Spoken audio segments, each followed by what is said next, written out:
नमस्कार, बहुत स्वागत आपका टीवी7 भारत पर। मैं हूं आपके साथ समृद्ध मिश्रा। शुरुआत करते हैं हमारे इस खास बुलेटिन की पहली खबर के साथ। कांग्रेस ने उत्तर प्रदेश, हरियाणा और उड़ीसा में संगठनात्मक बदलाव करते हुए नए प्रभारियों की नियुक्ति कर दी है।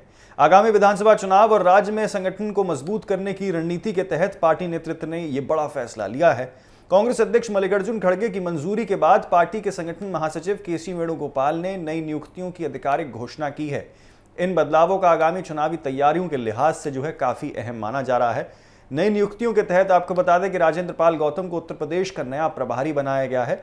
वहीं संजय दत्त को हरियाणा की जिम्मेदारी वो सौंपी गई है, जबकि लालजी देसाई को उड़ीसा का प्रभारी नियुक्त किया गया है। इसके अलावा भारतीय युवा कांग्रेस के पूर्व अध्यक्ष श्रीनिवासन बीवी को कांग्रेस के अग्रिम संगठन सेवा दल का मुख्य संगठन बनाया गया है। पार्टी का कहना है कि इन बदलावों का उद्देश्य संगठन को अधिक सक्रिय, प्रभावी और चुनावी तैयारियों के लिए तैयार करना है। उत्तर प्रदेश में राजेंद्र पाल गौतम को अविनाश पांडे की जगह प्रभारी बनाया गया। राजेंद्र पाल गौतम इससे पहले कांग्रेस के अनुसूचित जाति विभाग के प्रमुख रहे हैं और उसके तौर पर काम करते आ रहे थे। संगठन में आपको बता दें कि यहाँ पे उनकी सक्रिय भूमिका और विभिन्न सामाजिक वर्गों के बीच उनकी पकड़ को देखते हुए पार्टी ने उन्हें उत्तर प्रदेश जैसे बड़े राज्य और राजनीतिक रूप से बहुत महत्वपूर्ण राज्य की जिम्मेदारी वो सौंपी है। माना जा रहा है कि आगामी विधानसभा चुनाव को देखते हुए उत्तर प्रदेश कांग्रेस ने यहां पर संगठन को नए सिरे से मजबूत करने की रणनीति पर काम करना शुरू कर दिया है। उत्तर प्रदेश में अगले वर्ष की शुरुआत में विधानसभा चुनाव होने की संभावना है। ऐसे में सभी राजनीतिक दल अपनी चुनावी तैयारियों को अंतिम रूप देने में जुटे हुए हैं। कांग्रेस भी लंबे समय से राज्य में अपने जनाधार को मजबूत करने की कोशिश कर रही है। पार्टी नेतृत्व का मानना है कि नए प्रभारी के नेतृत्व में संगठन को बूथ स्तर तक सक्रिय किया जाएगा और कार्यकर्ताओं के बीच बेहतर समन्वय स्थापित होगा। इसके साथ ही पार्टी विभिन्न सामाजिक वर्गों तक अपनी पहुंच बढ़ाने की भी योजना वो बना रही है। हरियाणा में भी कांग्रेस ने महत्वपूर्ण बदलाव किया है। कर्नाटक प्रदेश कांग्रेस कमेटी के अध्यक्ष नियुक्त होने के बाद बीके हरिप्रसाद को हरियाणा प्रभारी की जिम्मेदारी से मुक्त कर दिया गया है। उनकी जगह पार्टी के राष्ट्रीय सचिव संजय दत्त को हरियाणा का नया प्रभारी वो बनाया गया है। पार्टी को उम्मीद है कि संजय दत्त के नेतृत्व में हरियाणा में संगठन को नई गति वो मिलेगी और आगामी रणनीतिक चुनौतियों का प्रभावी ढंग से सामना किया जा सकेगा। इसी प्रकार से बात अगर उड़ीसा की करें तो उड़ीसा में भी कांग्रेस ने नेतृत्व परिवर्तन किया है। अजय कुमार लल्लू को उड़ीसा प्रभारी की जिम्मेदारी से मुक्त करते हुए आपको बता दें कि लालजी देसाई को यह दायित्व वो सौंपा गया है। पार्टी का मानना है कि लालजी देसाई के अनुभव का लाभ राज्य संगठन को मिलेगा और कांग्रेस वहां अपने संगठन ढांचे को और मजबूत करने में सफल होगी। उड़ीसा में भी कांग्रेस लगातार अपनी रणनीतिक स्थिति मजबूत करने की कोशिश में जुटी हुई है। संगठनात्मक फेरबदल के तहत एक और महत्वपूर्ण फैसला वो भारतीय युवा कांग्रेस के पूर्व अध्यक्ष श्रीनिवासन बीवी को लेकर लिया गया है। उन्हें कांग्रेस के अग्रिम संगठन सेवा दल का मुख्य संगठन नियुक्त किया गया है। श्रीनिवासन लंबे समय से आपको बता दें कि संगठन के सक्रिय रहे हैं और युवाओं के बीच उनकी अच्छी पहचान बनी हुई है। पार्टी नेतृत्व को उम्मीद है कि उनके नेतृत्व में सेवा दल की गतिविधियों को नई ऊर्जा मिलेगी और जमीनी स्तर पर संगठन की सक्रिय वो बढ़ेगी, यानी कि सक्रियता वो और बढ़ेगी। श्रीनिवास की नियुक्ति के साथ ही लालजी देसाई को सेवा दल के प्रमुख पद से मुक्त कर उड़ीसा का प्रभारी बना दिया गया है। इस तरह कांग्रेस ने एक साथ कई अहम जिम्मेदारियों में बदलाव करते हुए अनुभवी नेताओं को नई भूमिकाएं वो सौंपी हैं। पार्टी का कहना है कि ये पूरी कवायद संगठन को अधिक मजबूत, सक्रिय और चुनावी दृष्टि से सक्षम बनाने के उद्देश्य से की गई है। राजनीतिक जानकारों का मानना है कि कांग्रेस का यह संगठनात्मक फेरबदल केवल प्रशासनिक बदलाव नहीं बल्कि आगामी चुनावी रणनीति का भी हिस्सा है। विशेष रूप से उत्तर प्रदेश जैसे बड़े राज्य में नए प्रभारी की नियुक्ति को चुनावी तैयारियों से जोड़कर देखा जा रहा है। आने वाले महीनों में यह देखना दिलचस्प होगा कि प्रभारी अपने अपने राज्य में संगठन को कितना मजबूत बना पाते हैं और कांग्रेस को चुनावी मुकाबले में कितना लाभ वो दिला पाते हैं। फिलहाल पार्टी ने स्पष्ट संकेत दे दिए हैं कि वो आगामी चुनावों को लेकर संगठनात्मक स्तर पर वो सक्रियता के साथ वो आगे बढ़ते हुए दिखाई देगी।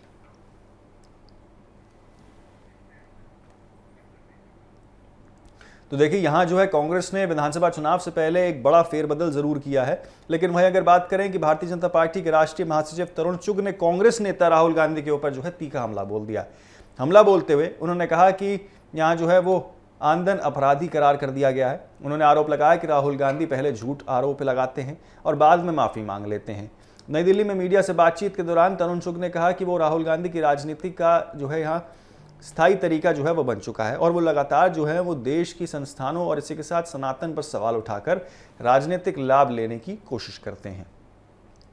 तरुण चुग ने कहा है कि राहुल गांधी पर पहले भी कई बार झूठे आरोप लगाने के आरोप वो लग चुके हैं और आपको बताते हैं कि वो लगते भी रहते हैं और बाद में जो है उन्हें अपने बयानों पर सफाई देने या फिर माफी मांगनी पड़ती है। उनके मुताबिक कांग्रेस नेता बिना तथ्यों के गंभीर आरोप लगाने की राजनीति करते हैं और बाद में जब सच्चाई सामने आती है तो अपने बयान से जो है वो पीछे हट जाते हैं। भाजपा नेता ने दावा किया है कि यह कांग्रेस की नकारात्मक राजनीति का हिस्सा है। भाजपा महासचिव ने राहुल गांधी पर देश की सेना को लेकर भी गंभीर आरोप लगाए हैं। उन्होंने कहा कि राहुल गांधी यहां जो है विदेशी टूलकिट का हिस्सा बनकर भारतीय सेना पर सवाल उठाते हैं। चुग ने आरोप लगाया कि सेना के अभियानों को लेकर भी जो है राहुल गांधी ने कई बार ऐसे बयान दिए जिसने देश की सुरक्षा एजेंसियों का मनोबल जो है वो प्रभावित हुआ। उन्होंने कहा कि राष्ट्रीय सुरक्षा जैसी संवेदनशील मुद्दों पर राजनीति करना उचित नहीं है। तरुण चुग ने कहा है कि ऑपरेशन सिंदूर जैसी सैन्य अभियान पर भी राहुल गांधी ने सवाल उठाए थे। उनके अनुसार जब भी देश की सेना कोई महत्वपूर्ण कार्रवाई करती है, कांग्रेस नेतृत्व उस पर संदेह व्यक्त करने की कोशिश करता है। भाजपा नेता ने आरोप लगाया कि इस प्रकार के बयान देश के हितों के खिलाफ जाते हैं और विपक्ष को राष्ट्रीय सुरक्षा के मामले में जिम्मेदारी के साथ जो है व्यवहार करना चाहिए।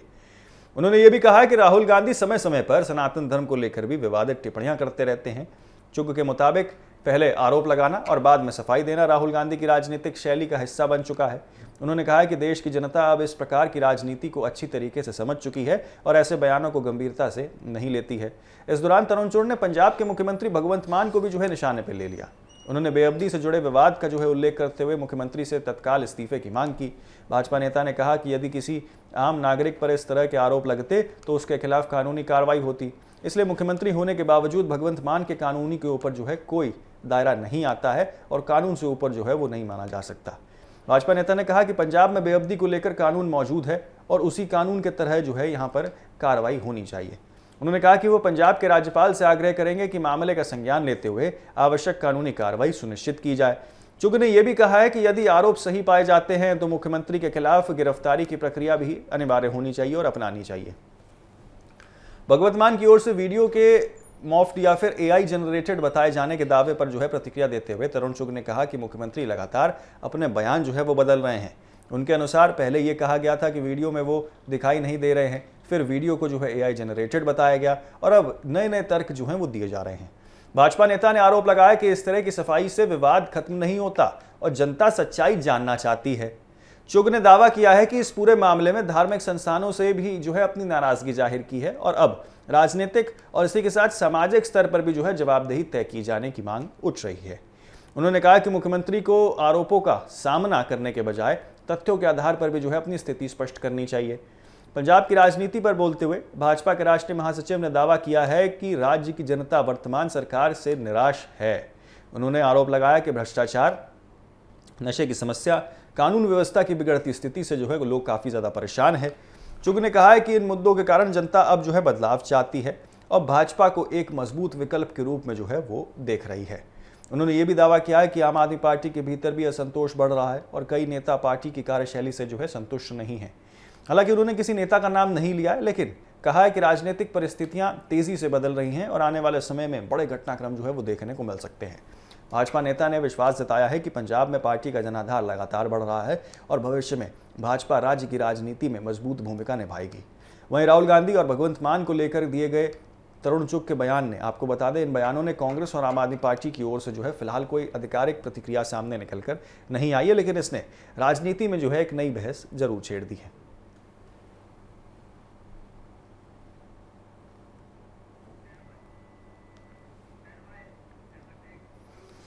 तो राम मंदिर दान विवाद को लेकर शंकराचार्य स्वामी अभिवक्तेश्वरन सरस्वती ने जो है केंद्र और उत्तर प्रदेश सरकार पर तीखा हमला बोल दिया है। बदायूं पहुंचे शंकराचार्य ने कहा कि राम मंदिर दान में कथित गड़बड़ी के मामले में केवल छोटे कर्मचारियों पर एफआईआर दर्ज कर बड़े जिम्मेदार लोगों को बचाने की कोशिश की गई है। उन्होंने आरोप लगाया कि जिन अधिकारियों और ट्रस्ट पदाधिकारियों पर जवाबदेही बनती है उनके खिलाफ कोई कार्रवाई नहीं की गई है। इसके साथ ही ट्रस्ट के गठन, सरकार की कार्यशैली और प्रधानमंत्री नरेंद्र मोदी के रोजगार संबंधित वादों पर भी उन्होंने सवाल उठा दिए।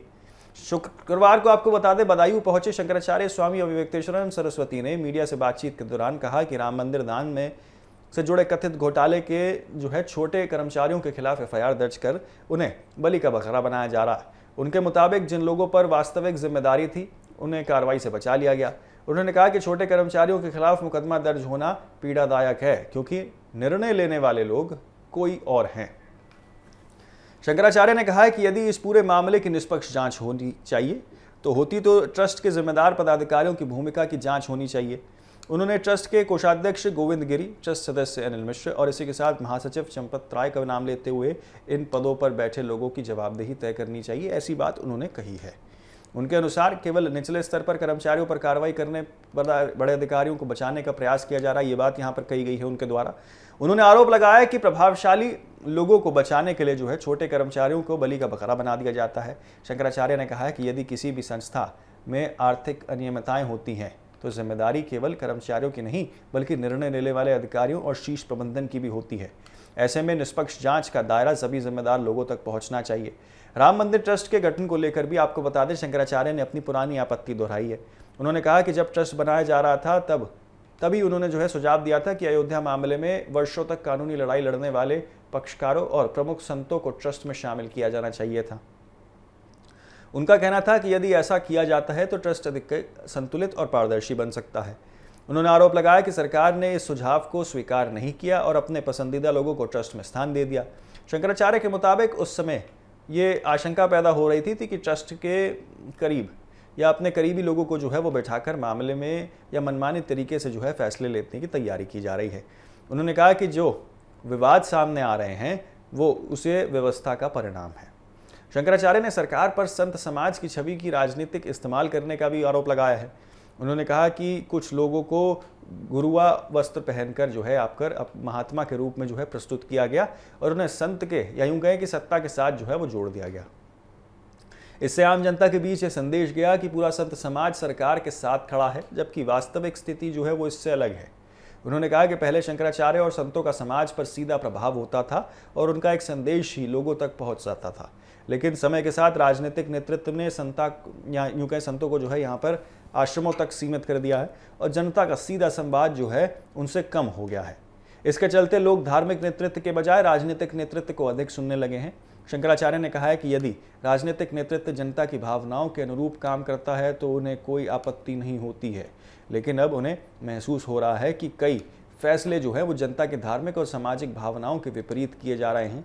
इसी कारण उन्होंने खुद जनता के बीच जाकर संवाद करने का निर्णय जो है वो लिया है। उन्होंने कहा कि जब संत समाज केवल आश्रमों तक सीमित नहीं होता बल्कि घर घर जाकर जो है लोगों से सीधा संपर्क करेगा। उनका कहना था कि समाज के सामने वास्तविक स्थिति रखना और जनता की भावनाओं को समझना भी जो है संतों की जिम्मेदारी है, इसलिए वो सीधे लोगों तक पहुंचकर संवाद स्थापित करेंगे। बातचीत के दौरान शंकराचार्य ने प्रधानमंत्री नरेंद्र मोदी के उस पुराने चुनावी वादे का भी जो है उल्लेख किया जिसमें 2 करोड़ रोजगार देने की बात की गई थी। उन्होंने कहा कि जनता चुनावी वादों को नहीं भूलेगी और सरकार को जो है अपने किए गए वादों पर जवाब देना चाहिए। उनके अनुसार केवल बड़े बड़े दावे करने के बजाय सरकार को जो है अपने वादों के परिणाम भी जो है वो जनता के सामने रखने चाहिए। राम मंदिर दान विवाद, ट्रस्ट की कारण प्रणाली, रोजगार के मुद्दे और संत समाज की भूमिका को लेकर दिए गए शंकराचार्य स्वामी अभिमुक्तेश्वरानंद सरस्वती के इन बयानों ने राजनीतिक हलकों में नई चर्चा छेड़ दी है। हालांकि उनके आरोपों पर संबंधित ट्रस्ट पदाधिकारी या फिर सरकार की ओर से जो है फिलहाल कोई आधिकारिक प्रतिक्रिया सामने नहीं आई है। ऐसे में इस पूरे मामले पर आगे क्या कुछ रुख अपनाया जाता है, इस पर सभी की निगाहें फिलहाल टिकी हुई हैं। तो फिलहाल के लिए हमारे इस खास कार्यक्रम में इतना ही। जल्द होंगे हाजिर ऐसी ही देश और दुनिया की तमाम खबरों के साथ। आप बने रहें और देखते रहें सिर्फ TV7 भारत।